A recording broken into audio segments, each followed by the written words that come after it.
What's up guys, it's Cameron here, and in this video I'm going to be talking about images for your listings. So far, over the last couple of years as I've been dropshipping now, I have kind of come to learn what images work for me, and I have a bunch of data to kind of tell me what images actually kind of increase the likelihood something's gonna sell. Of course, it's not all about the image, but just like anything, I think we're all kind of in tune with how online stuff works now when it comes to videos, posting, any kind of thing, TikToks, YouTube, whatever.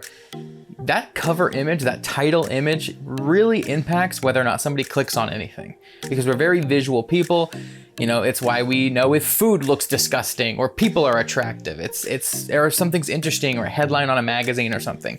Things pop out to us and it immediately tells our brain within seconds if it's worth our time or if it's bad or good or whatever. So images are very, very important, and probably more important than anything else. Second is your title. And I know these things are very obvious. This isn't what the video is about. I'm just kind of laying a foundation out for you.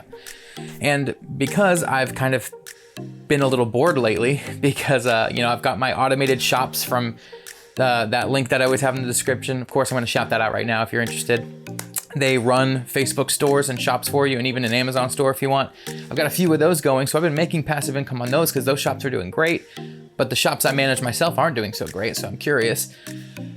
So I get to experiment, and I was looking back on bestsellers and all sorts of stuff, which I have been giving away a lot of those in the paid Facebook group. Also link in the description if you're interested in that. We're about 50 members strong now, and it's just a lot better experience in there. So if it's something you can swing right now, it's still $10 a month, and you're locked in if you get in there.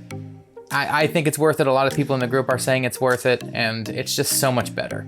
And you just get so much better feedback and actual products because I'm hopping in there more because it's a lot easier for me to give feedback to people rather than getting lost in the swamp of it all. So just putting it out there. I'll probably cap it at 100 people for a little bit, but I don't really know yet. Right now we're about 50. So anyway, after all that data, I've kind of learned, and a lot of you might already know, you've got a few options when it comes to images. You got white background images, which are just the standard, like from Amazon or eBay, whatever the retailer is. They work great for those very popular retailers, but for Facebook, which Facebook Marketplace is meant to be more of that person-to-person seller feel, the white images kind of stick out and look super fake. Especially if you're using like dark mode, at least in my opinion. That might be bullcrap, but I think I use dark mode on just about everything. And when I see white images in dark mode, I'm like, dang, those just look so fake and scammy. So now in the past, I've used white images. I still use white images a lot, especially if I'm bulk uploading and not changing anything.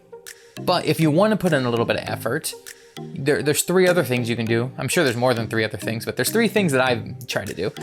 One is, since I know how to use Photoshop, or if you have Canva where you can swap out the backgrounds and stuff, I like to, if I can, go into Photoshop and remove the background and then swap it with like a cool gradient color. That way it just stands out, especially if I'm listing something that I know a bunch of other people are probably listing. I've had a lot of success with this in the past. I don't do it as much these days, but it's just because I'm being too lazy and I just don't know if I want to. But I'm starting to do it again on this new video I'm making. It's a cool experiment that I think is kind of funny, and I'm just doing it to be funny. But I'm swapping out backgrounds again, and I just think, again, I've been able to list variations of the same product. I know a while back I was listing these shot glasses that were super popular. I was selling so many of them. But I noticed I was equally selling the white background, a black gradient background, and a blue gradient background for this product. And I literally just photoshopped different backgrounds and uploaded the same listing back to back in the same day, and all of them sold.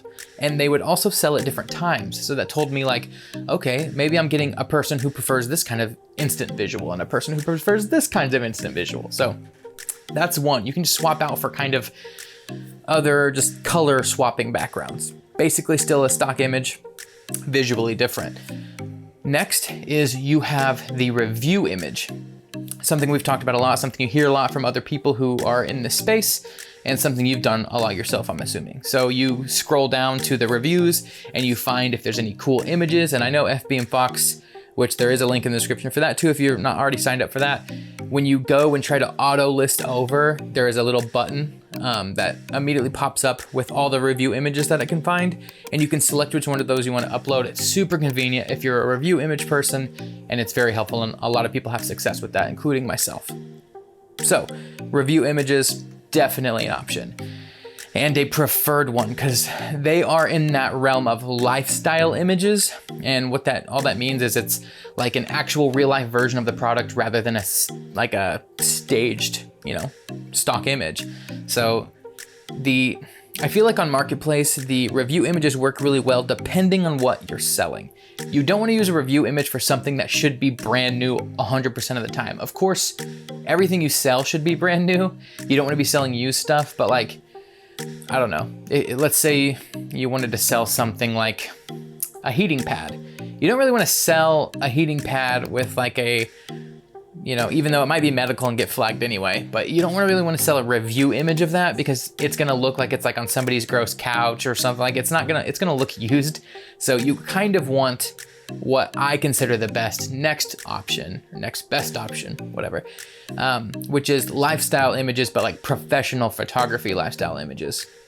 And to me, those sell the best. What they are is they're not white background, but they're those specific products that you can find that already have a really nice image to them, but the background, there's no white. It's like a real live, and I'll pop an example on the screen because right now I'm just winging it and talking, but they're full color images of the product either being used or just in front of a nice background or whatever, but they're real life images. And those shot glasses, I'll actually post a picture of those because I don't know if I ever give this product away, I think I did, but these shot glasses had an amazing lifestyle image of them like on a bar countertop and with a really blurry background. You can tell it was like professional photography and everything.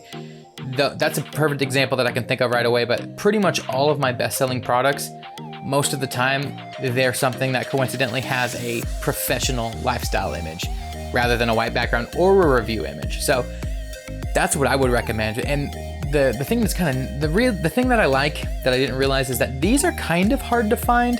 It's not like, oh, they're so rare, but they're not like the first thing you see. So when I go to Amazon or eBay or Walmart and find things, the things that stand out to me when I'm scrolling are these lifestyle image listings, and it's because they're kind of not as many as there are just white background images. So it kind of makes sense that other people on Facebook are going to get that same experience, and I think that they just perform way better than anything else. And I think it's because we naturally want the professional look, but we don't want to seem like we're just buying something like robotic, and it just is that perfect middle ground of a stock image versus a review image. So that's what I would recommend doing. Find products like that, and sometimes it's still an item with a white background, but it's not the first image in the stack of images. So you need to like click on things that you think might be good sellers if you're doing research, and then see if they have one. And if they don't have one, but you really have to list this product for some reason, you're married to it, which don't be, but if you are, try to Google that thing in an image search and see if you can just find a separate image that you can add to it when you're auto listing through FBM Fox or whatever. So that's what I would recommend. Again, all this may be super obvious to some of you, but for some of you, you guys really don't know what images are best. And a lot of us have learned that these images are best, especially for me, these are my favorite. So that's it. FBM Fox link in the description, the Facebook and Amazon store automation guys in the description, the paid Facebook group, which is a way better version of whatever for your money. Like, that's going strong. That's also in the description. All the links are down there. Just feel free to check it out. But if you want to know more about how to drop ship on Facebook Marketplace and Facebook Shops, check out this video right here, and I will see you next time.